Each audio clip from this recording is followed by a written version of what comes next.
Hey, welcome to Fablecraft Friday. I am Joey from Riftweaver, and today we're going to go over the patch that just dropped for Tales of Fablecraft yesterday. We are now on version 0.22.0 of Fablecraft, and this update brought a lot of really cool stuff, and today we're going to kind of go over the more banner, more featured tier things that are now available in the game. We're actually going to start with Fablecraft Plus. Okay, so here on the screen now, you are seeing a side-by-side comparison of Fablecraft Basic, that's the free edition, and Fablecraft Plus. Fablecraft Basic is the Fablecraft that you know and use today as a GM. You can have 5 heroes, you can have 3 campaigns running, you can have 5 custom characters with the NPC copy and customize, and you can have 100 megabytes of cloud storage for battle maps and environments and music, etc. That's staying the same. We're not getting rid of this. This is still available. You can still play and use Fablecraft the way that you use it ahead of this launch, ahead of this update. But now with version 0.22.0, we have Fablecraft Plus, and this is for people that want more. We're looking to offset server costs, of course, while also supporting ongoing development of Fablecraft itself. We got to keep the lights on and our doors open, and so Fablecraft Plus is the way for our diehard GMs and our diehard players to support the system while also taking advantage of some of the extra homebrew functionality in the game. We're going to be enhancing this subscription as time rolls on. I would imagine that more stuff's going to be added, more features, more perks and benefits. So just stay with us. If you want to check it out, give it a shot. If you do try it and decide that you want to use it for a little bit and then get rid of it, we will retain everything. So we'll freeze all of your homebrew assets, and you can actually pick the ones that you want to freeze. So let's say you make, I don't know, 5 campaigns. Well, you can select which ones you want to kind of like archive in that freeze state. And then when you come back to the game and you decide, okay, actually I want to re-up my subscription, you can unfreeze them and get them back. So we're not totally deleting them. We're just putting them in an archived and accessible state until later. And that's the way that we're going to handle lapsed subscriptions or people who want to subscribe and then not subscribe and come back, whatever. It's however you want to take it and use it. That's the way that Fablecraft Plus is going to work, and it's available now. Next, we'll move on to location pinging. So location pinging is in the game now, and it actually uses the brand new emote system that we've brought in as well. So the emotes, of course, if you open up the panel down here and you click any of these, the emote will actually appear next to your portrait, your hero portrait up in the top left or the left-hand side of the screen. That's how you react to stuff in real time. It's a great way to play if you're not using your camera, or maybe your mic's disabled, or maybe you're, I don't know, you kind of want to show some extra emotion after a bad or good roll happens.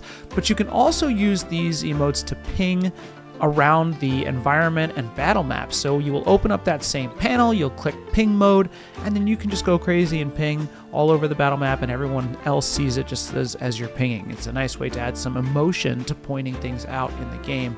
This was actually one of our most requested features, location pinging, and we're really excited to bring it to you with our own take. Let us know what you think. Is there something you would change about this, something you'd like to see a little bit different?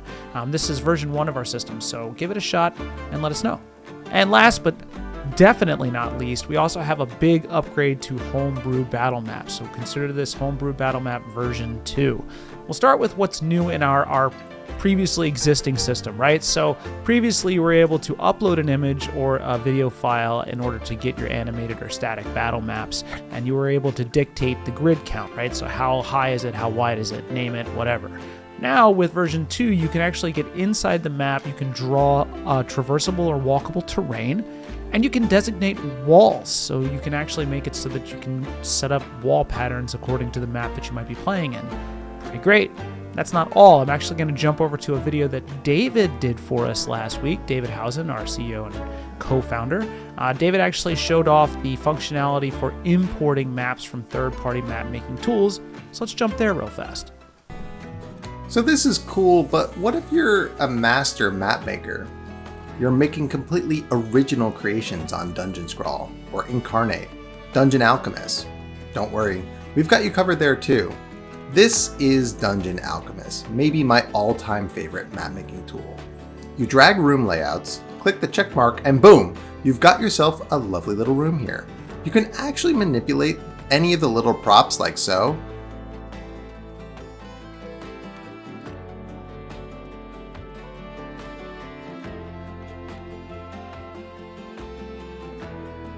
And change the entire room's theme if you're in a more of a TPK kind of mood.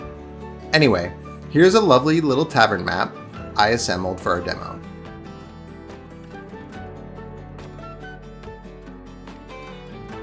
click File, Export. On the pop-up, select Foundry Export. Hey, psst, Dungeon Alchemist. We'd love to get our entry on this little drop-down thingy.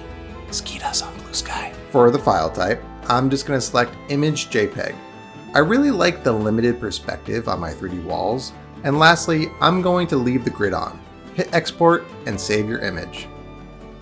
There will be some JSON data for the walls too. Same as before, click the Add Custom Battle Map button. Select your image, but this time, press the Import Map Data.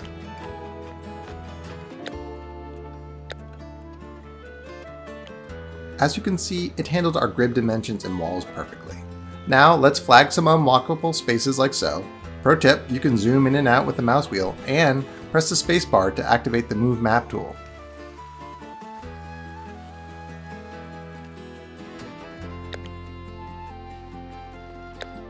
Name it up, and we'll be ready to get rowdy in this tavern. That's it for the major stuff for version 0.22.0 of Tales of Fablecraft. If you want to read the complete patch notes alongside bug fixes and the known issues that cropped up with this one, which we will be addressing, you can do that by hitting the description below. I'll make sure the link to the patch notes is there alongside our standard fare of links and descriptions. But thanks for hanging out. You can always join us on Discord. It's discord.gg/Fablecraft. And of course, a lot of this stuff, including location pinging, comes from feedback that we receive on our feedback website. That's fablecraft.featureupvote.com. Check that out.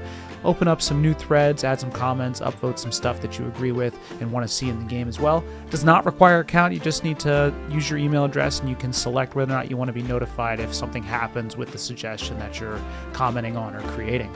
Thanks for being here. I'm Joey, and I'll see you next week.